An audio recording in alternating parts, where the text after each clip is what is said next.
کچھ سرکاری تحویل میں ہے. تو اٹ سیلف یہ پاکستان کی کسی ایکس وائی تنظیم پہ حملہ نہیں تھا, یہ ریاست پاکستان کے اوپر ایک تو ویسے ہی پاکستان کی سوورنٹی کو ٹارگٹ کیا گیا, پاکستان کے انٹرنیشنل بارڈر کو کراس کر کے پاکستان کے اوپر حملہ کیا گیا تھا. فرانس ہے, آپ امریکہ کا کہہ لیں, جرمنی کہہ لیں, جتنے بھی اس کے اتحادی تھے انہوں نے ہی جو ہے وہ منہ موڑ لیے انڈیا سے آپریشن سندور کے بعد.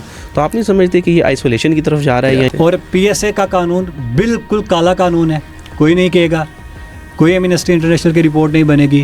تو دنیا کے اندھی ہے وہ نہیں سمجھ رہی کہ یہ ان 6 افراد کو ہی کیوں آپ کو ضرورت ہے. ابھی 4-5 دن پہلے میں ایک بلوچ رہنما کا بیان پڑھ رہا تھا, اس نے کہا کہ ہم کوئی بھی ترقیاتی منصوبہ بلوچستان میں نہیں لگنے دیں گے. بگیسٹ اکانومی انڈیا کو, جی تو میں اکثر کہتا ہوں اکانومی بڑی نہیں ہے, منڈی بڑی ہے. جی ریسنٹلی اسپین میں واقعہ ہوا, اس میں ہندوتوا کے جو ماننے والے ہیں اور جو آر ایس ایس اور بی جے پی کے کارکنان ہیں ان کی طرف سے خوشی کا اظہار کیا گیا ہے.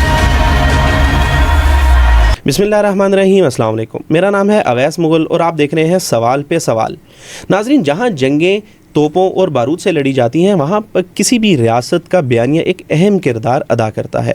بھارت خود کو مظلوم اور امن کا دائی بتا کر دنیا کی آنکھوں میں دھول جھونکنے کی کوشش کرتا رہا ہے, لیکن پاکستان کی ذمہ داری ہے کہ ان تمام تر واقعات کو حقائق کی روشنی میں دنیا کے سامنے رکھے. گزشتہ کئی دنوں سے بھارت جو ہے وہ اپنا ایک جھوٹا پروپیگنڈا دنیا کے سامنے لے کر چل رہا ہے, جس میں آپریشن سندور کی ناکامی اور اس کے بعد پوری دنیا میں اپنے سفارتی وفود بھیج کر اپنی ناکامی کو چھپانا ہو, کشمیر میں مذہبی آزادی کے نام پر فوجیں اتارنا اور اسی طرح کے واقعات سے اہم سوالات جنم لیتے ہیں. انہی کچھ واقعات کو مزید حقائق اور واضح کرنے کے لیے ہمارے ساتھ اس وقت اسٹوڈیو میں موجود ہیں نعمان علی ہاشم. السلام علیکم. وعلیکم السلام. کیسے ہیں سر؟ الحمدللہ, آپ بتائیں خیریت سے؟ اللہ کا شکر. اچھا سر, کچھ واقعات ہیں, کچھ مختلف خبریں ہیں جن پر آج ہم تبصرہ کریں گے, جس میں سب سے پہلی خبر یہ ہے کہ آپریشن سندور کا جو جھوٹا بیانیہ ہے بھارت پوری دنیا میں اس کو پھیلانے کی کوشش کر رہا ہے. اور ابھی ریسنٹلی یہ بھی دیکھنے میں ہے کہ بھارت نے 33 سے 34 ممالک میں اپنے سفارتی وفود بھیجے اور اپنا جو آپریشن سندور کی ناکامی کا جھوٹا بیانیہ ہے وہ تو اس کو کہتا ہے کہ ہم نے آپریشن سندور بڑا کامیاب رہا ہمارا. اس پر کیا کہیں گے؟ کیا جو انٹرنیشنل اور بین الاقوامی خاموشی ہے وہ اس چیز کی تائید نہیں کرتی کہ آپریشن سندور جو ہے وہ ایک جھوٹا بیانیہ ہے؟ اویس بھائی, سب سے پہلے جو بات سمجھنے والی ہے وہ یہ ہے کہ آپریشن سندور لانچ کیوں کیا تھا بھارت نے. پہلگام کے ایک فالس فلیگ کے بعد جو نیریٹو گڑھا گیا تھا اور اپنی پوری قوم کو ایک بیانیہ پڑھایا اور سمجھایا گیا تھا کہ بھارت جو ہے وہ پاکستان کے اندر دہشت گردوں کے ٹھکانوں پر سٹرائک کرنے والا ہے, جی, اور اس سٹرائک کے نتیجے میں دہشت گردوں کا صفایا کر دے گا. اور جن کو سو کالڈ وہ دہشت گرد کہتا ہے یا اپنے مجرم سمجھتا ہے, جی.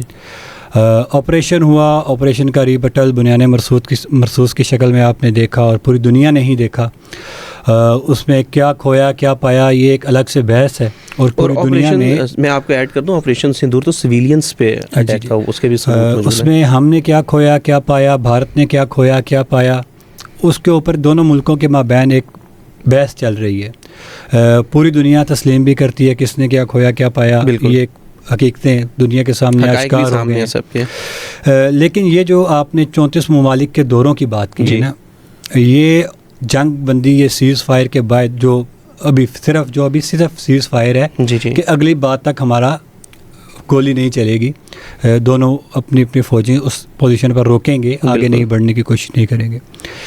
اس کے اوپر پوری دنیا کے اندر اپنا کیس لے کر جانے کی دونوں ملکوں نے کوشش کی, پاکستان نے بھی کی, بھارت نے بھی کی.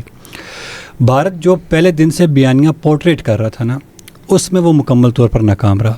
اس کی وجہ کیا ہے کہ جن 2 بڑی شخصیات کا نام لے کر بھارت نے یہ آپریشن لانچ کیا تھا, وہ جیش محمد کے سربراہ مولانا مسعود اظہر ہوں یا جماعت الدعوہ یا لشکر طیبہ کے سربراہ سو کالڈ جو کہ ہے حافظ سعید صاحب, جی, ان 2 شخصیات کے اوپر پورا بیانیہ گھڑا گیا اور یہ کہا گیا ہے کہ کشمیر اور انڈیا کے اندر جتنی بھی دہشت گردی کی کارروائیاں ہو رہی ہیں یہ ان 2 بندوں کی جانب سے پلان کی جا رہی ہے. اب پاکستان میں حالات یہ ہیں کہ یہ دونوں شخصیات لمبے عرصے سے قید ہیں اور ان کے کوئی آپریشنز گراؤنڈ پہ ایگزسٹ ہی نہیں کرتے، نہ کوئی تنظیمی اسٹرکچر ایگزسٹ کرتا ہے، نہ کوئی ان کے ٹریننگ سینٹرز، نہ کوئی اس طرح کی چیز پاکستان میں ایگزسٹ ہی نہیں کرتی. اور اس بات کو بھی تقریباً کئی دہائیاں گزر چکی ہیں، آلموسٹ 15-16 سال ہونے کیوں ہیں جی. تو ان 2 دہائیوں کے باوجود اگر بھارت پھر سے یہ پروپیگنڈا کر رہا ہے، اور عدالتیں، پاکستان کی عدالتوں نے جن کو سزا دی ہوئی ہے اور پاکستان کی وہ جیلوں میں یا قید ہیں یا کسی سب جیل میں قید ہیں جو بھی ہے، تو اگر یہ سارے لوگ قید ہیں تو ان کے بھارت کو یہ جو پروپیگنڈا یا بیانیہ تھا نا کہ دہشت گردی پاکستان سے ہو رہی ہے اور پاکستان کے یہ لوگ کر رہے ہیں، وہ تو ویسے ہی اپنی موت آپ مر چکا ہے. پوری دنیا جانتی ہے کہ یہ لوگ پہلے ہی قید میں ہیں، زیر حراست ہیں، ان کے ٹرائلز چل رہے ہیں، ان کے اوپر کیس بنے ہوئے ہیں. تو بھارت اس حوالے سے ناکام ہوا. دوسری جو بڑی ناکامی یہ ہوئی کہ آپریشن سندور کی جو کامیابیاں اپنی عوام کو وہ گنوا سکتے تھے وہ گنوا نہیں سکے. پاکستان میں دیکھا گیا کہ جب وہ مرید کے اور بہاولپور میں مساجد کے اوپر اٹیک ہوئے جس میں سویلین آبادی شہید ہوئی، تو ہماری فوج نے ان سویلین کے جنازے بھی پڑھے. ایون کہ انٹرنیشنل میڈیا، سکائی نیوز جیسے اداروں نے بھی آ کے رپورٹنگ کی اور بتایا کہ یہاں ایسا کوئی ٹریننگ سینٹر سرے سے وجود ہی نہیں رکھتا. عام سویلین جن میں عورتیں بھی تھیں، بچے بھی تھے، اور عام بالکل جو ہے غیر حربی یا غیر مسلح لوگ، 18 سال سے لے کر 25 سال کے نوجوان بھی اس میں شامل تھے جو شہید ہوئے.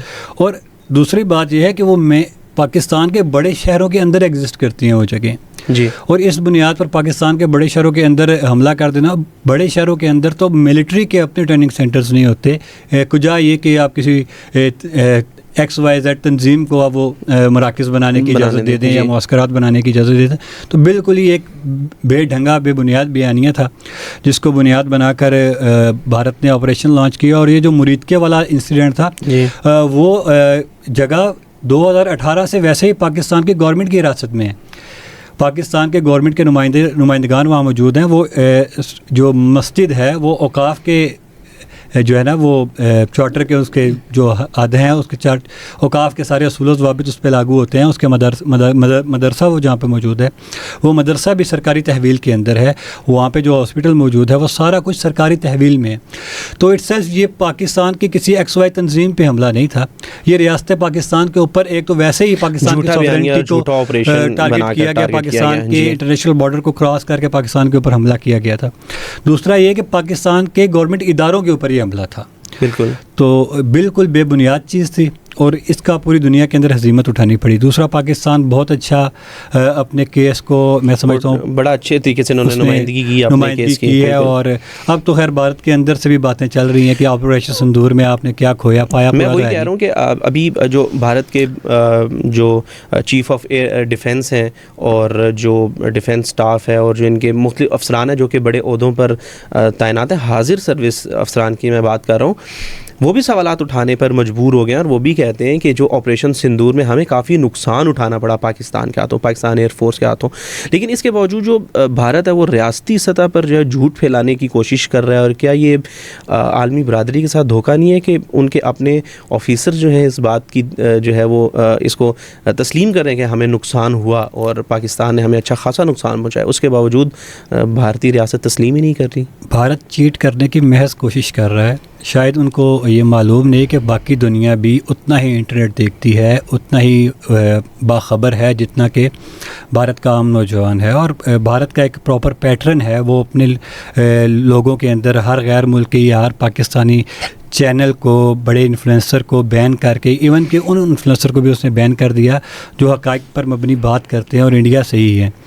تو یہ بھارت کی ایک روش، تو انہوں نے پاکستان کا ایجنٹ بھی قرار دیا اور اس کو پکڑ تو لیا. یہ بھارت کی ایک روش ہے جس پہ وہ چل رہا ہے، لیکن یہ دنیا کے اوپر اس کا کوئی امپیکٹ نہیں پڑتا. دنیا حقائق کو تسلیم کرتی ہے اور حقائق کی بات یہ ہے کہ بھارت نے بڑا لمبا چوڑا نقصان کیا اور جن ٹارگٹس کا وہ بتا کر آئے تھے پاکستان میں، وہ ٹارگٹ بھی اچیو کرنے میں وہ ناکام رہے. تو پوری طرح سے بھارت پٹ چکا ہوا ہے اور اپنی خفت کو مٹانے کا کوئی ایک نیا وسیلہ، ایک نیا بہانہ تلاش کر رہا ہے کہ کسی طریقے سے دوبارہ ایک اٹیک ہو جائے اور ہمیں جو ہے نا اس کا جواز ملے اور اس کو بنیاد بنا کر جو ہے نا. اچھا اس میں نا بھارتی ریاست یہ بھی کہہ رہی ہے کہ ہم آپریشن سندور 2 لانچ کریں گے, یہ بھی باتیں آ رہی تھی سامنے.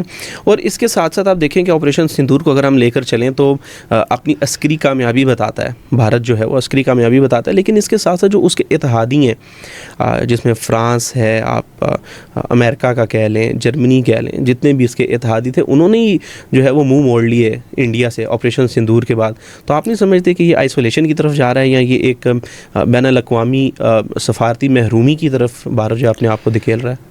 آپ رافیل لیں گے فرانس سے اور پھر جب وہ گنتی کرنے کی اجازت چاہیں گے تو آپ کہیں گے کہ ہم آپ کو گنتی بھی نہیں کرنے دیتے کہ ہمارے پاس کتنے باقی رہ گئے ہیں, تو فرانس ناراض ہوگا.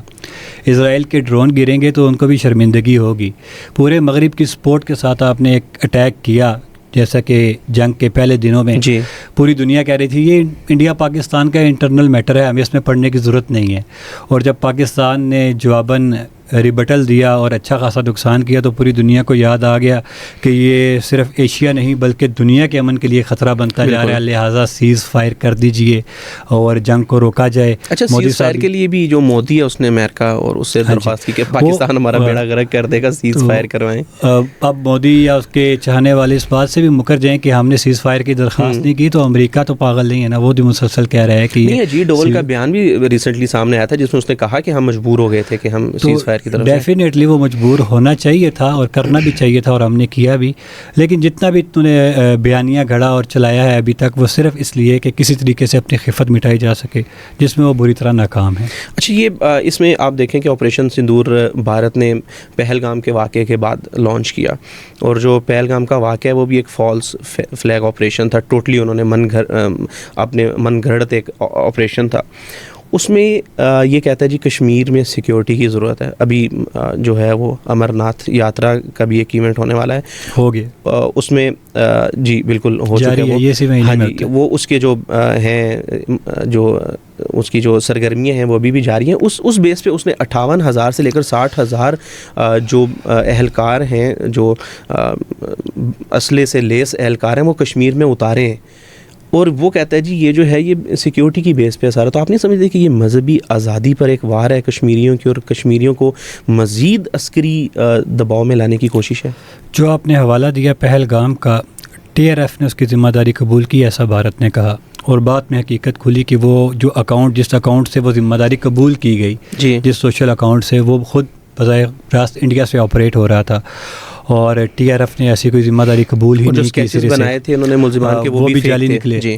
اور ابھی یہ امرناتھ یاترا کے اوپر بھی ٹی آر ایف کی ہی جانب سے کوئی ان کو تھریٹ ملا تھا, اور وہ تھریٹ کہاں پہ ملا, کس طرح ملا, اس کی کوئی ثبوت ہے, اس کو ہی بیس بنا کے انہوں نے وہاں پہ اپنے فوجی اتارے. اچھا ایسا نہیں ہے کہ یہ صرف 70,000 یا 60,000 یا 58,000 ہے. بھارت کی یہاں پہلے ہی وہاں پہ 7 لاکھ فوج موجود ہے کشمیر کے اندر, اس کے اوپر اضافی یہ منگوائے گئے ہیں.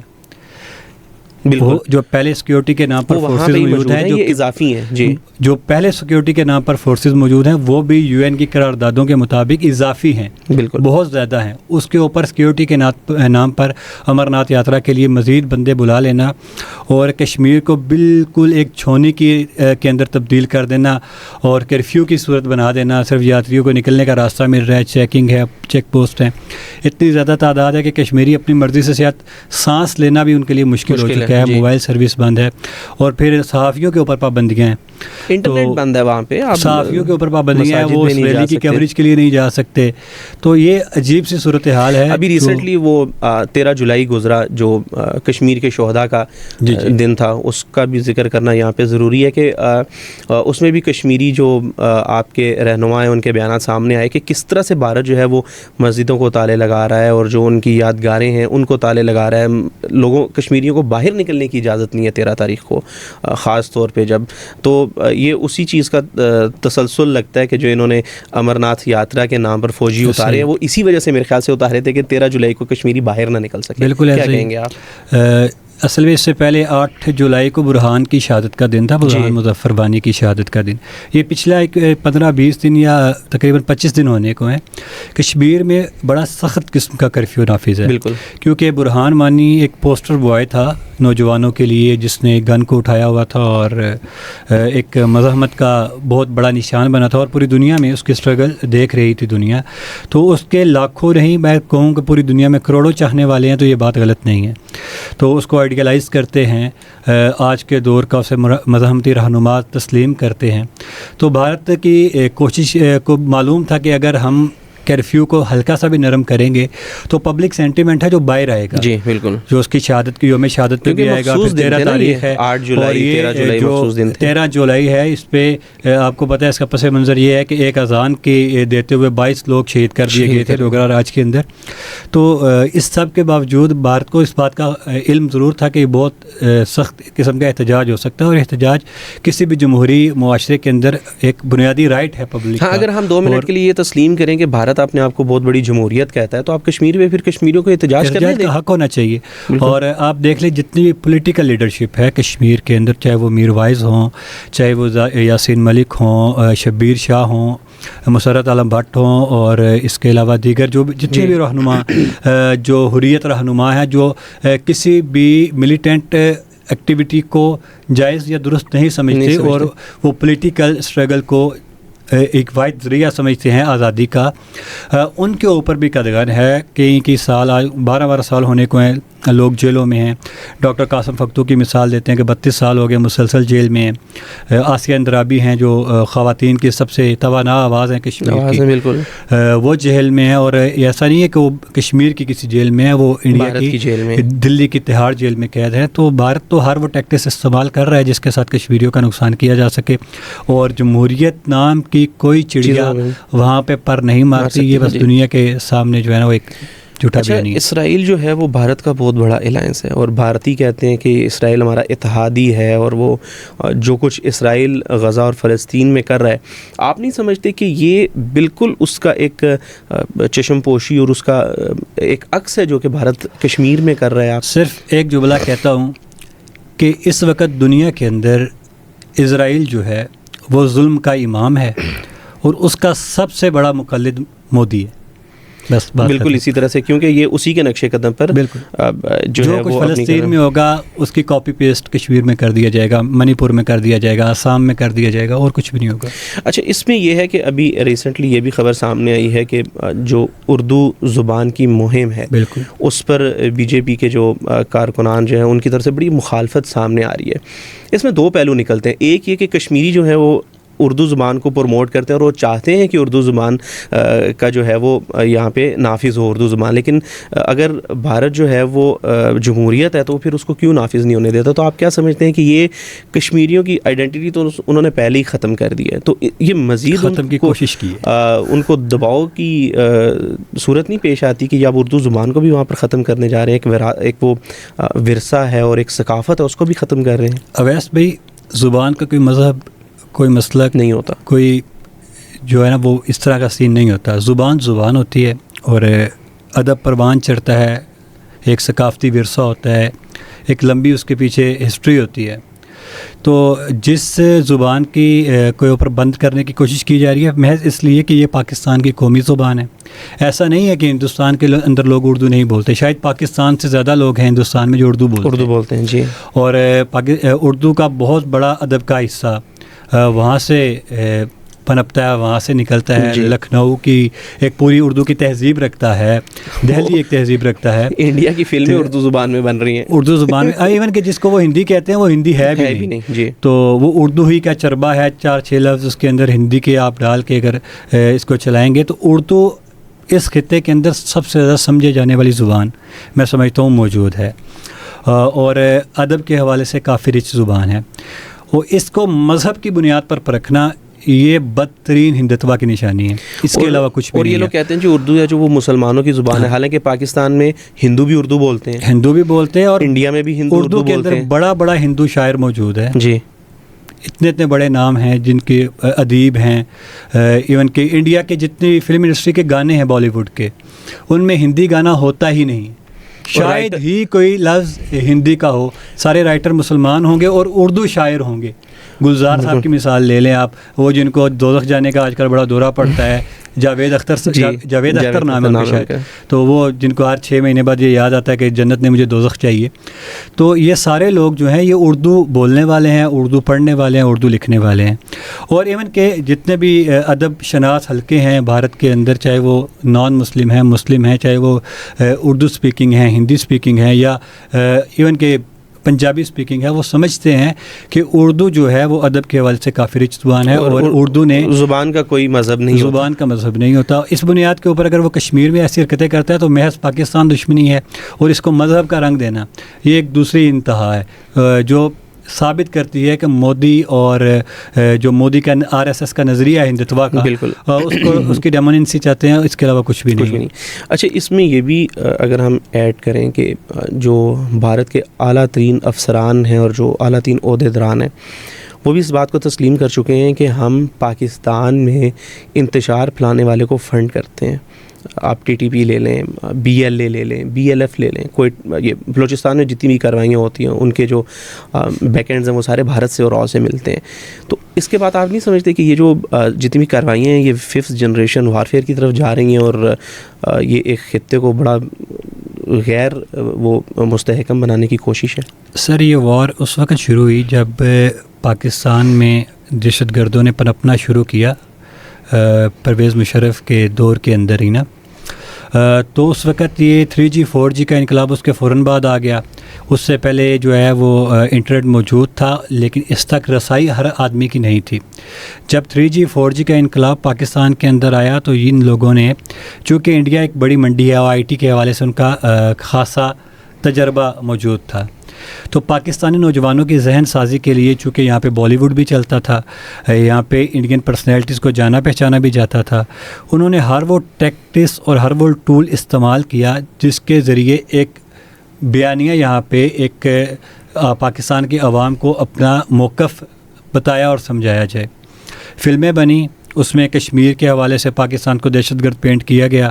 ہم نے اور ساری غلط سٹوریز جو ہیں پورٹری کی گئی, پاکستان نے وہ فلمیں دیکھی بھی, چلائی بھی, VCRs کے اوپر بھی چلتی رہی, انٹرنیٹ پہ موجود ہیں, آج بھی لوگ دیکھتے ہیں فینٹم جیسی موویز. اس کے بعد ایک لٹریچر بھی وہاں سے پراپر ڈیولپ ہوا, ایک مذہبی لٹریچر جس میں مذہبی شدت پسندی کو ہوا دی گئی اور پاکستان کے نوجوان کو اس طرف ابھارا گیا کہ وہ شدت پسندی کو اپنائے, آن کرے.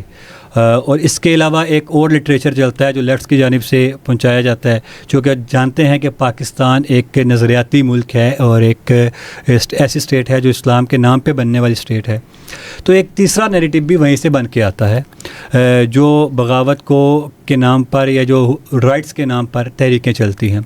اب آپ پاکستان میں دیکھ لیں کہ رائٹس کے نام پر بھی جو NGOs چل رہی ہیں, چاہے وہ بلوچستان میں چل رہی ہوں, چاہے وہ سندھ میں چل رہی ہوں, جو مذہب کے نام پہ چل رہی ہیں, چاہے وہ پنجاب میں چل رہی ہوں, چاہے وہ KPK میں چل رہی ہوں, سب کے پاس جو بیک اینڈ فنڈنگ ہے وہ انڈیا سے ہو رہی ہے. بالکل. اور اس کی ذہن سازی کے اندر اس نے اس ہائبرڈ وار کو, جسے آج کل ہم 5th جنریشن وار کہتے ہیں, اس کو لڑا ہے اور یہاں تک لے کے آیا ہے.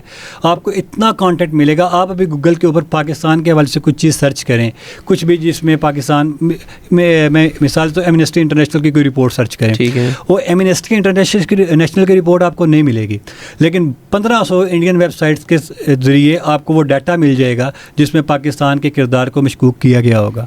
اچھا, اسی بات سے ایمنسٹی انٹرنیشنل کا آپ نے ذکر کیا, ابھی میں ریسنٹلی دیکھ رہا تھا ٹویٹر پہ ایک ان کی مہم بھی چل رہی ہے. انہوں نے ایک مہم چلائی ہے کہ جو 6 لوگ ہیں جن میں مارنگ بلوچ ہے, میر یار بلوچ اور اس طرح کے جو سو کالڈ ہیومن رائٹس ایکٹیوسٹس ہیں, ان کو رہا کرنے کی مہم چل رہی ہے. اور یہ کہا جا رہا ہے کہ پاکستانی حکومت نے ان کو صرف پرامن احتجاج کے پیش نظر جو ہے حراست میں لیا ہوا ہے. لیکن جب آپ ان کو بیک اینڈ دیکھتے ہیں تو ان کا جو جتنا بھی کڑیاں ہیں وہ بھارتی ایجنسیز سے ملتی ہیں اور دہشت گرد کی تنظیموں سے ملتی ہیں. ریسنٹلی اگر ہم بات کریں جی, یہ ہیومن رائٹ ایکٹیوسٹ ہیں, تو جب خزدار میں APS اسکول بس میں اٹیک ہوتا ہے, 6 معصوم بچے جو ہیں شہید کر دیے جاتے ہیں. پھر ریسنٹلی ابھی 10 پنجابیوں کو صرف ان کی شناخت کی بیس پہ بلوچستان میں قتل کر دیا جاتا ہے, شہید کر دیا جاتا ہے. تو اس وقت ان کی زبان نہیں کھلتی. تو آپ نہیں سمجھتے کہ جو ایمنسٹی انٹرنیشنل جیسے پلیٹ فارمز ہیں وہ بھی را کے فنڈڈ ہیں ہیں اور وہ بھی اسی طرز پہ کام کر رہے ہیں اور وہ بھی اسی مہم کا حصہ ہیں؟ سب سے پہلے ایمنسٹی انٹرنیشنل نے جو الزام لگایا وہ بے بنیاد تھا کہ یہ ماورائے عدالت گمشدگیاں ہیں جی، یا ایکسٹرا جوڈیشل اریسٹ ان کو کیا گیا ہے. ایسا بالکل نہیں تھا. یہ MPO نامی ایک قانون کے تحت گرفتار کیے گئے ہیں. قانون درست ہے غلط ہے، اس کا غلط استعمال ہے درست استعمال ہے، یہ ایک الگ بحث ہے. لیکن تھوڑی سی میں آپ کو بریف ہسٹری بتا دیتا ہوں MPO یا اس جیسے دیگر قوانین کی، جی اور دنیا میں کیا ہو رہا ہے، اور پاکستان میں اگر یہ 6 نام آئے ہیں تو کیا سین ہے. اچھا، امریکہ کے اندر اس طرح کے جو قانون ہے اس کو DNAA کہتے ہیں. ٹھیک ہے. اس قانون کے تحت میکسیکو اور وینزویلا میں تقریباً سالانہ 1.5 لاکھ سے زیادہ افراد گرفتار کیے جاتے ہیں. اور ایمنسٹی انٹرنیشنل یہاں پہ 6 لوگوں کو رو رہی ہے. اچھا، مزے کی بات یہ ہے کہ ایمنسٹی انٹرنیشنل کبھی یا کوئی بھی ہیومن رائٹس کا ادارہ امریکہ کے اس کے قانون کے اوپر بات نہیں کرتا کہ یہ قانون یا وہ غلط ہے یا درست ہے. اچھا، یہ تو ہے جو اس طرح کے کسی قانون کا سہارا لے کے گرفتار کرنے والی بات. اب میں بتا رہا ہوں کہ دنیا میں ماورائے عدالت گرفتاریوں کی کیا شرح ہے یا گمشدگیوں کی، یا جسے مسنگ پرسنس کا رولہ سنتے ہیں آپ. سب سے پہلے اس پہ بنگلہ دیش ہے، اور یہ بنگلہ دیش کی یہ رجیم نہیں ہے. اس سے پہلے کی جو رجیم ہے جو انڈیا کی الائی تھی اور اپنے آپ کو جمہوریت کا بہت بڑا چیمپئن کہتی تھی، اس کے دور کے اندر ایشیا کے اندر سب سے زیادہ ایکسٹرا جوڈیشل جو گمشدگیاں ہیں، مسنگ پرسنس ہیں، وہ بنگلہ دیش نے بنائے. اس کے دوسرے نمبر کے اوپر آتا ہے کولمبیا، تیسرے نمبر کے اوپر آتا ہے اسرائیل. اور آپ دیکھیے گا کہ ان 4 ممالک سے کسی نے یہ سوال نہیں کیا کہ یہ جبری گمشدگیاں کیوں ہو رہی ہیں. پاکستان کے اندر اس وقت کرنٹ جو ایکٹیو کیس ہیں وہ صرف 70 ہیں جبری گمشدگیوں کو. بالکل ٹھیک. اور اس کے اوپر بھی یہ ثابت نہیں ہے کہ واقعتاً پاکستان کے ریاستی اداروں نے ان کو اٹھایا ہے یا وہ اپنی مرضی سے کہیں چلے گئے ہیں. یہ ایک الگ سے بحث موجود ہے. لیکن اگر جہاں پہ انڈیا کے اندر قانون ہے اس کو کہتے ہیں PSA NSA 2 قانون چلتے ہیں، اور کشمیر میں ایک اضافی آرٹیکل وہ لگاتے ہیں UADA. ان قوانین کے تحت سالانہ 25 سے 30 ہزار نوجوانوں کو گرفتار کیا جاتا ہے، لیکن وہاں پر سوال نہیں اٹھائے جاتے. اور PSA کا قانون بالکل کالا قانون ہے، کوئی نہیں کہے گا، کوئی ایمنسٹی انٹرنیشنل کی رپورٹ نہیں بنے گی، کوئی کچھ نہیں کہے گا. اب اگر پاکستان میں ان 6 لوگوں کو آپ فوری رہائی کا مطالبہ کر رہے ہیں تو دنیا کے اندھی ہے، وہ نہیں سمجھ رہی کہ یہ ان 6 افراد کو ہی کیوں آپ کو ضرورت ہے. ظاہر بات ہے بھارت کی طرف سے یہ ان 6 افراد کا کردار کیا ہے کہ ہر جلسے کے اندر پاک فوج کو گالیاں دو، پاکستان کے اداروں کو بدنام کرو، اور جو لوگ دہشت گردی میں براہ راست ملوث ہیں ان کی فوٹوز لے کے اسلام آباد پہ چڑھ دوڑو، اور کوئی یہ مسنگ پرسن ہے. اور ایون کہ ان میں سے کئی لوگ ثابت ہو چکا ہے کہ وہ پاکستان آرمی کے ساتھ مسلح جدوجہد میں قتل کیے گئے. جی بالکل. BLA ایک انٹرنیشنل ریکگنائز قسم کی دہشت گرد تنظیم ہے. کوئی ایسا نہیں ہے کہ پاکستان صرف کہتا ہے کہ وہ دہشت گرد ہیں، بین الاقوامی ادارے بھی کہتے ہیں وہ دہشت گرد تنظیم. ان کی انرولمنٹ پہ وہ لوگ تھے اور وہ لوگ قتل ہو جاتے ہیں، اور ان لوگوں کی فوٹوز لے کر یہ ریاست کے اوپر بلیم کرتی ہے کہ ریاست ان کو قتل کر رہی ہے. اور ریاست اگر اپنے بچے کھانے والوں کو بھی قتل نہیں کرے گی تو ریاست اور کیا کرے گی؟ یہ ریاست کی ذمہ داری ہے نا. امن کے نام پر ایسے قوانین امریکہ میں، برطانیہ میں، کینیڈا میں، آسٹریلیا میں موجود ہیں کہ جہاں پہ لاکھوں لوگ اٹھائے بھی جاتے ہیں، ان سے تفتیش بھی کی جاتی ہے، ان کے اوپر سزائیں بھی ہوتی ہیں. اور یہ اتنی کوئی واضح حقیقت ہے، میں آپ کو بتا رہا ہوں کہ پاکستان کا نام اس لسٹ میں جب بھی آپ دیکھیں گے تو اینڈ میں کہیں نظر آئے گا. لیکن پوری دنیا کے اندر بھارتی پروپیگنڈا ہے. وہ ایمنسٹی انٹرنیشنل نے کچھ عرصہ پہلے بھی اس طرح کی ایک رپورٹ شائع کی تھی. آپ اگر بھارت کے خبروں کے اوپر ہی جو ہے رپورٹ شائع کریں گے تو پھر تو ہمیں آپ جیسے اداروں کی ضرورت نہیں ہے. میرے خیال سے اگر آپ پاکستان کے اندر ناحق بہنے والے خون کو نہیں دیکھیں گے، نظر انداز کریں گے، یہاں پہ ہونے والے خودکش دھماکوں کو، یہاں پہ انٹرنیشنل کانوائز ہیں جو ان کے اوپر حملوں کے، جو ایمبیسیوں کے اوپر حملے ہوئے ہیں، جو افواج کے اوپر حملے ہو رہے ہیں، اگر ان کو نظر انداز کر کے اگر آپ صرف یہ پراسپیکٹو دیکھیں گے، یہ 6 یا 7 لوگ ہی ایسے ہیں جو ہیومن رائٹس ایکٹیوسٹ ہیں پاکستان میں، اس کے علاوہ نہیں ہیں، تو یہ بہت بڑی بددیانتی ہے. بالکل. پاکستان کے اندر لاکھوں لوگ ہیں جو کام کر رہے ہیں اور بڑی آزادی کے ساتھ کام کر رہے ہیں. بڑے سارے صحافی ایسے ہیں جو کھل کر ریاست مخالف بیانیاں بھی دیتے ہیں، کرٹیسائز کرتے ہیں، تنقید کرتے ہیں. تنقید پاکستان میں کہیں پہ بھی منع نہیں ہے. ٹھیک ہے. میں بھی ایک بڑے ٹی وی چینل کا پروگرام سن کے آ رہا ہوں جس میں ایک معروف اینکر ہیں, یوٹیوبر ہیں, وہ کھل کے ریاست پہ تنقید کر رہے ہیں اور ریاست نے کھلی ان کو چھٹی دے رکھی ہے. ایون کے اینکر کا ان سے سوال بھی تھا کہ یہ ریاست آپ کو خود تو نہیں ہائر کیا ہوا اپنے اوپر تنقید کرنے کے لیے. تو ریاست کے اندر ایسے لوگ موجود ہیں, ایسے ایکٹیوسٹ بھی موجود ہیں جو تنقید کرتے ہیں. منظور پشتین کی مثال آپ کے سامنے ہے. اس نے ریاست مخالف نعرے لگائے, فوج کو گالیاں دی, پنجابیوں کو گالیاں دی, اس پہ کیسز بنے, لیکن اس کو اپنی سٹرگل سے ریاست نے منع نہیں کیا. اس کو اس بات کی کھلی اجازت ہے کہ وہ پشتونوں کے جو حقوق ہیں, جو مسائل ہیں, ان کو ایڈریس کرنے کے لیے ورکنگ کرے. اسی طرح بلوچستان کے اندر بہت سے لوگ موجود ہیں جو بلوچستان کے مسائل کا حل چاہتے ہیں. ابھی 4-5 دن پہلے میں ایک بلوچ رہنما کا بیان پڑھ رہا تھا. اس نے کہا کہ ہم کوئی بھی ترقیاتی منصوبہ بلوچستان میں نہیں لگنے دیں گے. مجھے اس کا نام ذہن سے نکل گیا. یعنی کہ ایک آدمی ہے اور اسی کے جو کارندے ہیں, سجے کھبے جو لوگ ہیں, وہ یہ ڈیمانڈ کر رہے ہیں کہ بلوچستان کو حق نہیں مل رہے. جب آپ کسی ترقیاتی منصوبے کو لگنے ہی نہیں دیں گے بلوچستان کے اندر تو حق کدھر سے ملیں گے؟ تو ایمنسٹی انٹرنیشنل نے اس طرح کے بہت سے بلنڈر مارے ہیں. جو کشمیر میں ہو رہا ہے اس کے اوپر کبھی وہ زبان نہیں کھولے گا. کشمیر کے اندر جو ہاؤ ویڈوز ہیں ان کی تعداد 40,000 کے قریب ہیں, جن کے 40,000 لوگ ایسے ہیں, یا بیوائی نہیں ہیں وہ, لیکن ان کے شوہروں کا کتنے لمبے عرصے سے پتہ ہی نہیں ہے, وہ زندہ ہیں, مردہ ہیں, قید میں ہیں, حراست میں ہیں, جوڈیشل ہیں, نان جوڈیشل ہیں. اس کا کوئی ثبوت نہیں ہے. پچھلے 3 سالوں کے اندر 14,000 افراد جوڈیشل کسٹڈی کے اندر بھارت کے اندر قتل ہوئے ہیں. کوئی بات نہیں کرے گا. بالکل. جوڈیشل, ایکسٹرا جوڈیشل تو چھوڑ دیں, جوڈیشل کسٹڈی میں قتل کر دیے ہیں, لیکن جوڈیشل کسٹڈی میں قتل کیے جا رہے ہیں. اس پہ ایمنسٹی انٹرنیشنل یا بین الاقوامی ادارے نہیں بول رہے. غزہ کے اندر 40,000 بچہ پچھلے 3 سالوں میں قتل ہو چکا ہے, کوئی ایمنسٹی انٹرنیشنل نہیں بول رہا. سرکار کل کی رپورٹ یہ ہے کہ غزہ کے جو ساحلی پٹی کے لوگ تھے ان کو سمندر سے مچھلی تک پکڑنے کی اجازت نہیں ہے. بھائی سمندر پر جانے کی اجازت نہیں ہے, اور واحد ذریعہ ان کا معاش کا, ان کے پیٹ بھرنے کا واحد ذریعہ ماہی گیری. وہ مچھلی پکڑ کے وہ خود بھی کھاتے ہیں, اس کو بیچ کے اپنا کاروبار بھی چلاتے ہیں. تو اتنا بڑا انسانی جینوسائڈ جہاں پہ ہو رہا ہے, وہاں پہ ایمنسٹی انٹرنیشنل بالکل گنگی بحری شیطان کی طرح یا ڈائن کی طرح میں کہوں گا وہ ریئیکٹ کرتی ہے. لیکن پاکستان کے معاملے کے اندر جو پاکستان کے ریاست کے مجرم ہیں, اور ایسا نہیں ہے کہ وہ ایکسٹرا جوڈیشل گم شدہ ہیں یا حراست میں ہیں, وہ قانونی طور پر ایک آرٹیکل کے تحت حراست میں ہیں, ان کے اوپر عدالتوں میں پیش ہو رہے ہیں, ہائرنگز ہو رہی ہیں, کیسز چل رہے ہیں.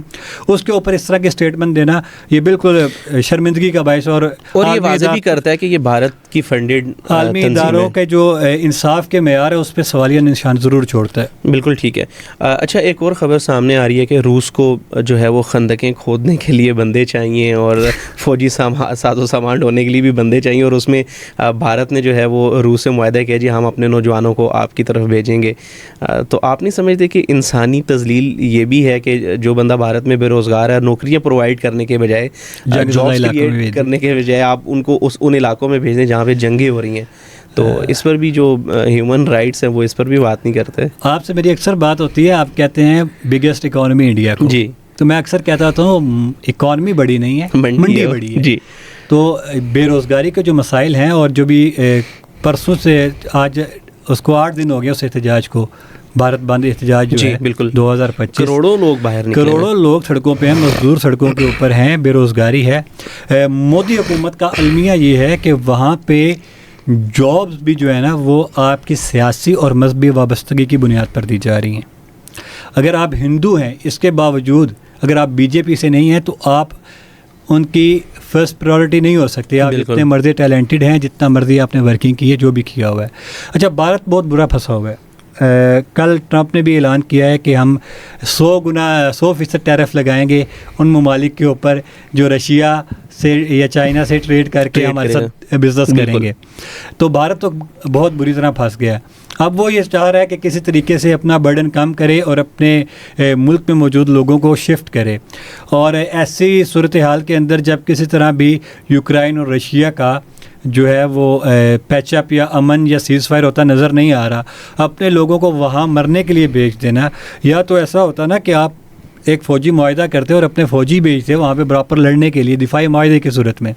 ویسا بھی نہیں ہے. ایک آپ عام ہندوستانی ہیں جو غریب ہیں, جو جن کا سیاست سے کوئی لینا دینا نہیں ہے, جنہوں نے اپنی فیملیز کو رن کرنا ہے, ان کو اگر آپ اس چکر میں کی تلاش میں اگر آپ جنگ میں دھکیل دیں, رشیا دھکیل دیں گے اور کہیں گے وہاں پہ مرتے ہیں تو مرنے دیں, تو یہ تو بہت بڑی جو ہے نا وہ بدماشی اور بے شرمی کی. اچھا, یہ تو پہلے سے بھی ایک تسلیم شدہ حقیقت ہے کہ جو بھارت ہے وہ مائنورٹیز کے ساتھ کس طرح سے سلوک کرتا ہے, لیکن اب تو جب یہ روس کے ساتھ یہ معاہدہ کیا بھارت نے, تو اب تو یہ واضح ہو گیا کہ بھارت صرف مائنورٹیز کے ساتھ نہیں بلکہ اپنے گندے جو عزائم ہیں ان کو چھپانے کے لیے اس طرح کی حقیقتیں بھی کرتا ہے کہ بھائی ہندو ہے یا کوئی بھی ہے, نکالو اپنے ملک سے اور ان کو مرنے کے لیے چھوڑ دو. سر بہت بیانیہ چلتا ہے کہ بھارت میں یا یہ صرف ہندو رہیں گے, ہندو کے علاوہ کوئی قوم ہم نہیں چلانے دیں گے, اور یہ بی جے پی, آر ایس ایس اور اس جیسے جو تنظیمیں ہیں, جماعتیں ہیں, ان کی جانب سے یہ بیانیہ بہت شدت سے پروموٹ ہو رہا ہے. آپ بھارتی سوشل میڈیا کھنگال کے دیکھیں, آپ ان کی جو فیس بک کمیونٹیز گروپس وغیرہ ہیں ان میں چلے جائیں, آپ چیک کریں گے کہ ہر آدمی ہی اس شدت پسندی کے ساتھ آگے بڑھ رہا ہے. بالکل. پوری دنیا کے اندر جو بھارت کا لبرل چہرہ ہے نا وہ بے نقاب ہو چکا ہے. جی, کوئی ڈیموکریسی نام کی چیز نہیں ہے بھارت کے اندر. وہ کیا کرتے ہیں کہ ان کو اتنا زج کرو, اتنا مارو, اتنا بے روزگار کرو کہ تنگ آ کے ملک سے بھاگ جائیں, اور ہم جو ہے وہ صرف ہندو بچے, اور ہندو بھی وہ جو ہندتوا کے دفاع اور تحفظ کے لیے کام کر رہے ہیں, سمجھی جاتی ہے اس میں اپر کلاس, وہی اس کو جو ہندتوا کے پروموٹر ہوں, یا پھر وہ بچے جو ان ہندتوا کے پروموٹرز کے خادم ہوں, اس کے علاوہ کوئی بھی نہیں چاہیے ان کو. اچھا, اس میں نا ابھی ریسنٹلی اسپین میں ایک واقعہ پیش آیا جس میں مسجد کو جلا دیا گیا, اور اس طرح کے بیشتر واقعات بھارت میں بھی جو ہیں ہوتے رہے ہیں. لاؤڈ سپیکرز پر پابندی, مسجدوں کو جلانا, قرآن پاک کو پھاڑنا اور شہید کرنا, اس طرح کے واقعات پیش آتے رہے ہیں. اور اس میں جو ریسنٹلی اسپین میں واقعہ ہوا, اس میں ہندوتوا کے جو ماننے والے ہیں اور جو آر ایس ایس اور بی جے پی کے کارکنان ہیں ان کی طرف سے خوشی کا اظہار کیا گیا ہے. تو آپ نہیں سمجھتے کہ یہ اسلامو فوبیا کے طور پر یہ اس قدر آگے نکل چکے ہیں کہ عالمی طور پر یہ اب ان کی نفرت جو ہے مسلمانوں سے بالکل واضح ہو چکی ہے کہ جو مسلمان ہیں ان سے یہ نفرت اب کھل کر رہے ہیں؟ اویس بھائی, اسلامو فوبیا بین الاقوامی مسئلہ ہے. جی, محض بھارت کا مسئلہ یا ہندوؤں کا مسئلہ نہیں ہے. ہم نے دیکھا تھا نیوزی لینڈ میں بھی ایک مسجد پہ اٹیک ہوا. اس کے علاوہ بھی بہت سے واقعات ہوتے ہیں جہاں مسلمانوں کو نشانہ بنایا جاتا ہے. انڈیا کے اندر آئے روز مساجد کے سپیکر اتارے جا رہے ہیں اور بڑا کچھ ہو رہا ہے. بابری مسجد کو شہید کیا گیا ماضی میں. تو اس طرح کے جتنے بھی واقعات ہیں نا, یہ ڈنمارک میں آپ نے دیکھا قرآن کی بے حرمتی ہوتی ہے, نبی صلی اللہ علیہ وسلم کی ذات کے جو ہے نا یہ صرف مسلمانوں کے سینٹیمنٹس کو ہرٹ کرنے کی ایک سازش ہے. یہ اسلامو فوبیا کی جو لہر ہے نا, یہ پوری دنیا میں یکساں ہے. اس کے برعکس اسلام میں مسلمانوں کی کچھ ایک چیز بیان کرتا ہوں. پاکستان میں بھی کبھی کبھار ایسے آل آف سڈن کچھ نہ کچھ واقعات ہو جاتے ہیں جس میں چرچ پہ 1-2 دفعہ حملہ ہوا. تو پاکستان کی پوری ریاست اور عوام چرچ والوں کے ساتھ کھڑی ہوئی. جی, اور آپ مجھے دکھا دیں کہ ہندوستان میں کسی مسجد پہ اٹیک ہو جائے یا دنیا میں کسی مسجد پہ اٹیک ہو جائے, یا کوئی اس کا حکومتی نمائندہ وہاں پہ, کوئی ہندو جو بی جے پی حکومتی جماعت ہے اس کا نمائندہ اس کو کنڈیم کرتا ہوا نظر آ جائے, ایسا نہیں ہوگا. یہ سینٹیمنٹ جو اسلام کے خلاف ہے, یہ اسلامو فوبیا, یہ پوری دنیا میں یکساں رائج ہے. اور اس کا ریبٹل جو ہوتا ہے کہ کچھ ان پڑھ قسم کے مسلمان بھی اگر خدا نہ خواستہ ایسا ریئیکٹ کریں گے تو اس کے اوپر تو پوری کی پوری دنیا اور پورا کا پورا میڈیا فوراً سے کھڑا ہو جائے گا کہ مسلمان بھی دیکھیں اس کی تائید کر رہے ہیں. لیکن اسلامو فوبیا پوری دنیا کا مشترکہ جو ہے نا وہ ایک مسئلہ ہے, لیکن اس کے اوپر پوری دنیا خاموش بھی ہے. پچھلے ایک ہمارے وزیر اعظم کی کاوش کے ساتھ وہ اسلامو فوبیا کا دن منانے کا بھی اعلان کیا گیا تھا, لیکن اس کے اوپر بھی کوئی مزید پیش رفت نہیں ہوئی. اسلامو فوبیا کے اوپر کوئی قانون سازی نہیں ہے. جس کا جی چاہتا ہے وہ اٹھتا ہے, چاہے وہ خاکے بنائے, چاہے وہ مساجد کو جلائے.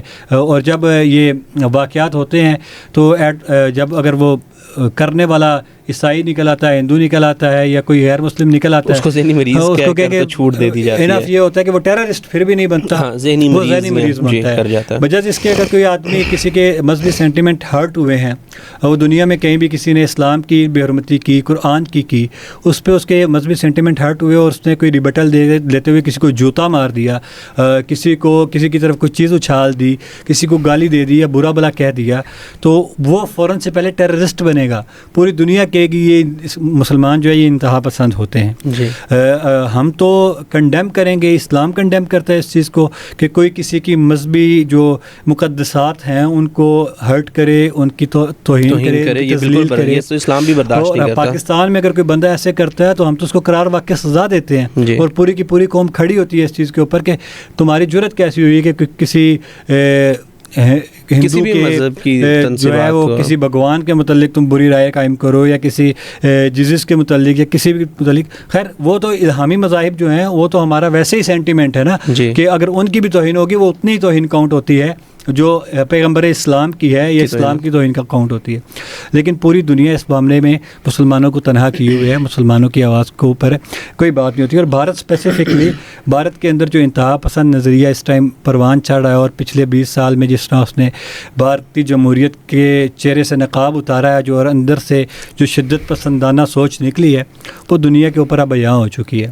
بہت شکریہ. اور میں ایک بات کہہ دوں کہ ہمیں اس معاملے میں دنیا سے کوئی امید نہیں ہے کہ دنیا اس معاملے کو سنجیدگی سے لے, کیونکہ بین الاقوامی دنیا تو ابھی تک خاموش ہے. پاکستان نے جتنے بھی ثبوت بین الاقوامی پلیٹ فارمز میں پرووائڈ کیے ہیں, ہم نے جتنے بھی کاوشیں کی ہیں دنیا کے امن کے لیے, ہم نے جو کشمیر کے اندر جینوسائیڈ ہوتا ہے اس کے اوپر بات کی, جو فلسطین میں ہو رہا ہے اس کے اوپر بات کرتے ہیں, جو اسلامک فوبیا کے اوپر بات کرتے ہیں.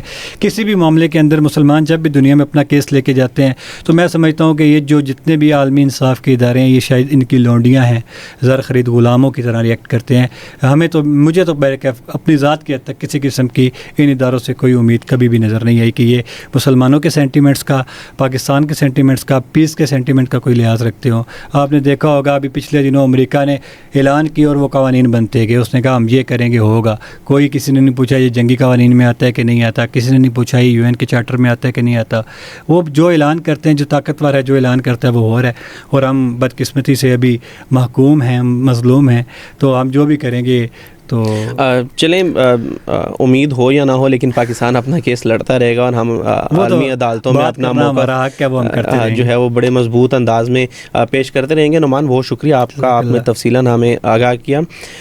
ناظرین, پاکستان اور بھارت کی جو کشیدگی ہے گزشتہ 2 سے 2.5 ماہ میں جو کچھ بھی ہوا, اس سے بھارت کا جو گھنونا چہرہ ہے وہ پوری دنیا کے سامنے بے نقاب ہوا. بھارت کا جو جھوٹا اور من گھڑت بیانیہ ہے وہ بھی پوری دنیا کے سامنے جو ہے وہ بے نقاب ہو چکا ہے, کہ کیسے بھارت پہلے اپنی جو ہے وہ کارکنان اور بندوں کو فالس فلیگ آپریشنز میں مرواتا ہے, پھر اس کا الزام پاکستان پر کرتا ہے, پھر اس کے بعد آپریشن سندور لانچ کرتا ہے, اس میں بھی پاکستان ڈیفینسو موڈ میں آ کر اپنا دفاع کرتا ہے, اور پوری دنیا میں امن کا ایک پیغام پہنچاتا ہے کہ پاکستان کبھی بھی جو ہے وہ اٹیکنگ پوزیشن میں نہیں رہا, ڈیفینسو پوزیشن میں رہا ہے, اور پاکستان ایک امن پسند ملک ہے اور خطے میں امن چاہتا ہے اور استحکام چاہتا ہے. اس کے باوجود بھارت جو ہے وہ پاکستان میں کارروائیاں کرنے سے باز نہیں آتا. ایمنسٹی انٹرنیشنل کے ذریعے پاکستان میں کارروائیاں کرے, BLA کے تھرو پاکستان میں کارروائیاں کرے یا تخریب کاری کرے, اس کو پاکستان جیسے جیسے جو بھی کارروائی ہوگی اس کو بے نقاب کرتا رہے گا. اور ہمارے نوجوانوں کو بھی چاہیے کہ اس قسم کی جو سازشیں ہیں اور جو جتنی بھی کارروائیاں ہیں ان کا شکار ہونے کے بجائے ان کو ایکسپوز کریں, اور سوشل میڈیا کا دور ہے, سوشل میڈیا کا استعمال کریں اور جو اس طرح کے بیانیے ہیں ان کو ایکسپوز کریں. اگلی پوڈ کاسٹ تک کے لیے مجھے دیجیے اجازت. اللہ حافظ.